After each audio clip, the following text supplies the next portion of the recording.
Assalomu alaykum. Anglayotganinglar Turma xotirlari mahbus ruhlar. Avtori Abduvali Ayub. Kamerdagi piramida. 6-korpusdagi bu kamerda bir boshliq, bir muavin, bir katib, bir so'roqchi, bir tozaliq hay'ati, 2 oshpaz bor edi. Bular amaldorlar qatlamiga mansub bo'lib, tamoq tarqitishdan hojat qilishgacha shularning boshqurishida bo'ladi.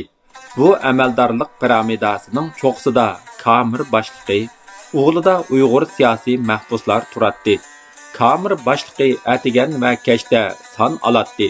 Tozalik, kechilik va kunduzlik navbatchilikni o'rinlashtiradi. Kundalik mashg'ulotlarni e'lon qiladi va nazoratchilik qiladi.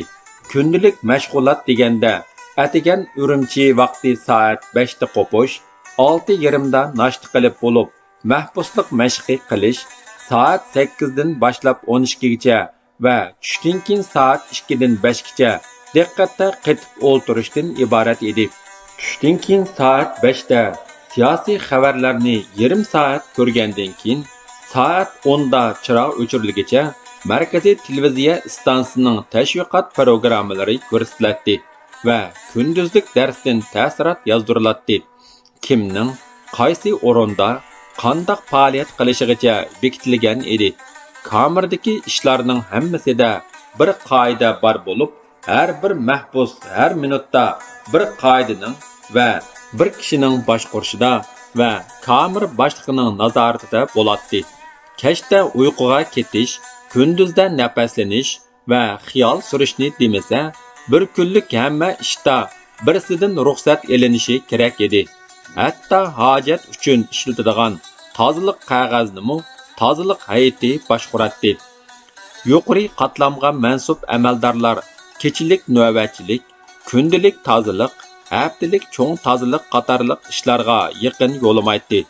Ular hojatxonadan yiroq, ishga yaqin, kamerga shamol kiradigan yerda uxlaydi va tamoqlanadi. Kamer boshlig'i eshikning yanidagi o'rinda xolsa o'ltirib, xolsa yotadi. Ba'zida uni buni boshqargan bo'lib, ish-pushqi qiladi. Uning muavini mahbuslarni har xil vositalarni qo'llanib, xo'jasiga intildiradi. Katib 3-qo'l boshliq bo'lib, uning vazifasi kechilik va kunduzlik navbatchilikni o'rinlashtirish va xotira qoldirish edi. Oshpazlik kamer boshlig'iga eng yaqin xizmat bo'lib, katib yotoqdagi siyosiy mahbuslarning puliga buyuritilgan kadr tamoqini amaldorlar orasida taqsimlashga, qacha yuyishga, mahbus tamoqini isitishga, yemaklik, qaynoq suv boshqurishga ega edi. Atiganlari kamer boshlig'ining yuzini, putini yuydigan suv, toz, lo'ngilarni oshpaz tayyor qiladi.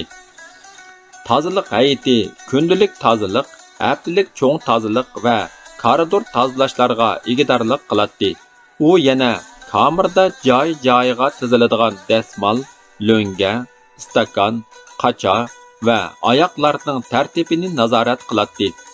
Kamer boshlig'ining lo'nga, oyoq va stakanlari doim pokiz turishi, stakaniga damlik choy, oyoqiga pokiz paypoq, yo'tqan ko'rpisiga yangi tosh va kirliklar har zaman tayyor bo'lishi uning o'rinlashtirish doirasida edi.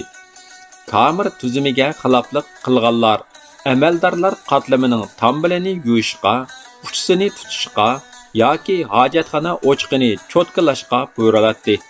Undan boshqa qo'sh navbat turish, samsa, kavob, cham yeyish, amaldorlarning ko'tini tozalash, tartini mang'uzish, hojatxonaga esib qo'yilish, hojat qildirmaslik, tamoq bermaslik, uxlatmaslik, qora xalta kiygizish, o'pcha tayoqlanish qatorliq jazolar beriladi. Bularni tozalik boshlig'i o'rinlashtiradi.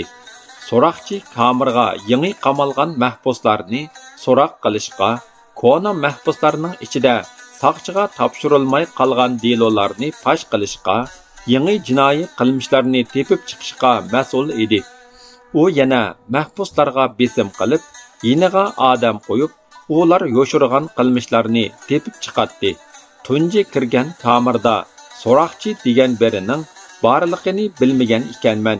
Bu kamerga kirib, ilgirki kamerdagidek so'roqqa va so'roq xotirasini yozishdan boshqa ishga aralashmaydigan, hamma mahbus bilan yaxshi chiqishgandek ko'rinib yuradigan biri quloqni bayqadim. Kamerda amaldor jiq, qoidalar ko'p va zil bo'lg'achqa xiloflik qiladigan mahbus chiqibla turadi. Bo'libmi yangi kirgan Uyg'ur mahbuslar ko'proq xatolashtirilib, tayoqqa besiladi. Kishining nervisini taldirib, yuragini siqadigan bundaq ishlarga sukut qilish, qachon bir ishni xato qilib, birarsidan tayoq yeb qolarman deb ansirabla yurish menga doimo hamroh bo'ladi. Amaldorlar boshqa mahbuslarning puliga kadr tamoqi buyurtib yeydi.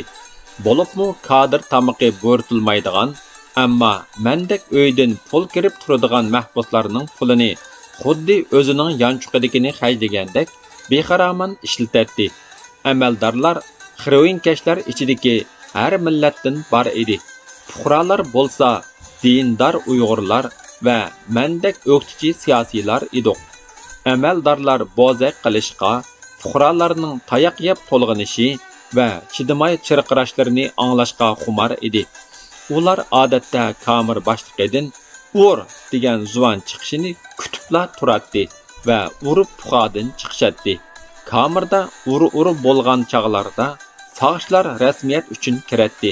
Men yana bechora Uyg'ur bolalarga tarjimonlik qilishga majbur bo'latdim. Amaldorlar qasdan jidal chiqarishga bakmu mahir edi. O'tmas vaqtni tiziltishning, ich pushqini chiqarishning, o'yin ko'rib puxadan chiqishning ko'ngildagidek usuli jidal chiqarish edi. Jidal chiqarilganda tayoqqa Uyg'ur siyosiy mahbus qoladi. Tayoqqa besilgan Uyg'urga yuklanadigan tuhmat tayyor edi. Odatda tuhmat qilishning hojati yo'q bo'lib, Uyg'urcha gap qildi desalar, shuning o'zi tayoqqa loyiq deb qaraladi. Men tarjimaga zo'rlanatdim.